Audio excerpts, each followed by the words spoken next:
Hi guys, this is Suzette the Marriage Warrior, and I want to talk about if you won't change in your marriage, how do you get it? Well, first of all, this is a complex subject and there's many categories we could kind of rabbit trail into, but I'm going to first talk about why you need to look inward first. Marriage is about two people trying to make this third entity work. And it's going to require self-reflection from both partners. Now, if you won't change in your marriage, you got to check with your partner to see if they won't change as well. And then if you do, each won't change, then you first have to start with self-reflection. Let me look inside of me. And this is where meditation with God is so important. Guys, I know you're busy and you're trying to, get a devotional in and out. But listen, reading the word and getting a devotional and doing a 20-minute deal is not going to make you self-reflect enough to figure out what's going on with you. So you really need to set some time. Set an hour aside for devotion time where you can actually invite the Holy Spirit in to look within you to determine what's going on with me. And just let Him show you some of the things that you know you might need improvement on. And then start the change there. Just work on yourself. If you start doing your own thing where you're like, okay, this is what the Lord is showing me. These are the things that I need to work on. You might even bring your partner into that conversation to say, this is what I'm feeling I need to work on. And your partner may agree because they've been seeing it the whole time that you need to work on that.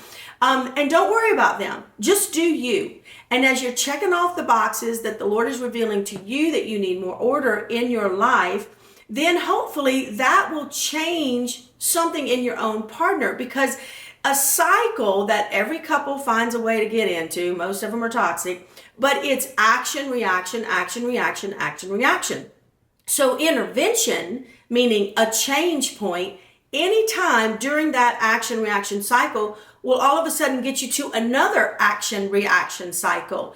And it might be a little more positive. So if there's an action, reaction where, you know you need to do something different and you're not doing, and then your partner comes and says, I don't like this, or your partner starts withdrawing or whatever, that cycle. Then you're going to stonewall each other and you're going to go into the silent treatment. And then before you know it, you're arguing and then somebody else is in another bed. So if you just do your part, because you have a partner that has to do their part as well. But if you do your part to change something in that action or reaction, where you can even start at the base of it, that's what the meditation does. Is it keeps us out of cycles where if you are hearing from the Lord to then change something about your day, the way you are, doing whatever, keeping the laundry clean, keeping the children in order, spending money, whatever it is that you allow the Lord to change you, that's going to create another reaction from your partner. You may or may not hear the accolades of, oh, I see you're doing this or whatever, but know that the energies are shifting because we're changing a cycle, and you got to do that all by yourself without changing the other person. When I get in a couple into therapy, what they're always doing is blaming one another.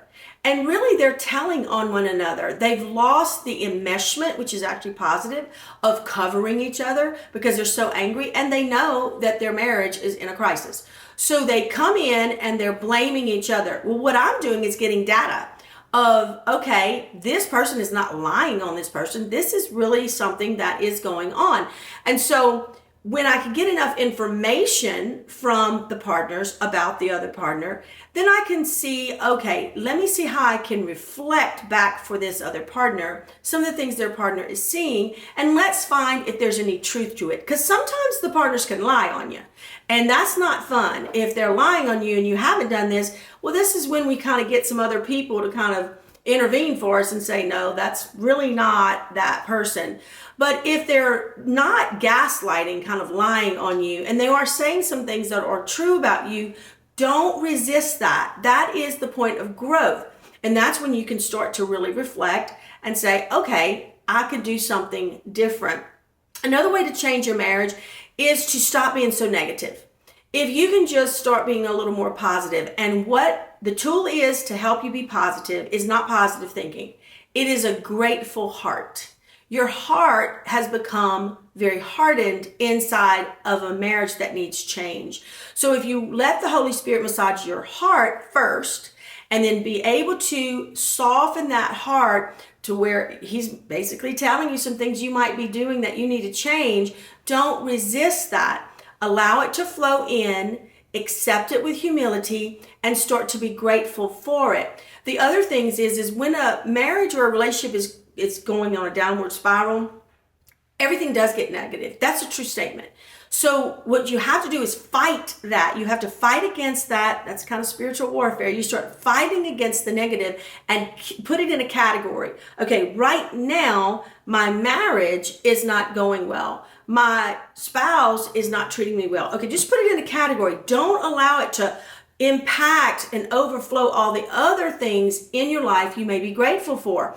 And then focus on being grateful. Be intentional about being grateful. And that one thing will start to soften the heart, which as the heart gets softer, then your mind starts to change. It's not the other way around. Your heart is the problem that is causing all the negative thinking. And then also the communication with your partner. Be vulnerable and tell your partner, listen, I love you and I really want this to work. I cannot live like this though. What are some things we can do to change? And then see if the partner is willing to not resist your need for change in them as they are seeing you change. And as two people begin to grow together, it can become something wonderful because it's very bonding. It makes you feel closer to one another, and then you grow together and you have that experience of growth and you feel like, okay, we made it through, which will encourage you to make it through the next trial because there will be another trial. But these are the things you can start doing just to change, and you have the power within yourself to change you. We have no power to change someone else. Free will is the number one thing that God gave us in this earth realm. And you can't change someone else's free will. If they continue to block, and resist change, that's a fruit you're going to continue to see. And you now are in danger to be insecure, to feel your self-esteem is broken, to start feeling neglected, to start feeling abused. And that is what you have to be accountable for within yourself. If there's resistance to change, then you can do nothing about that. It is time to look at potentially separating on some level. That discussion needs to be had as well, that you can't live like this. There may be a separation. And what does that look like? If you guys like this content and it's helping you at all, please click the link below and subscribe to the channel. Thank you.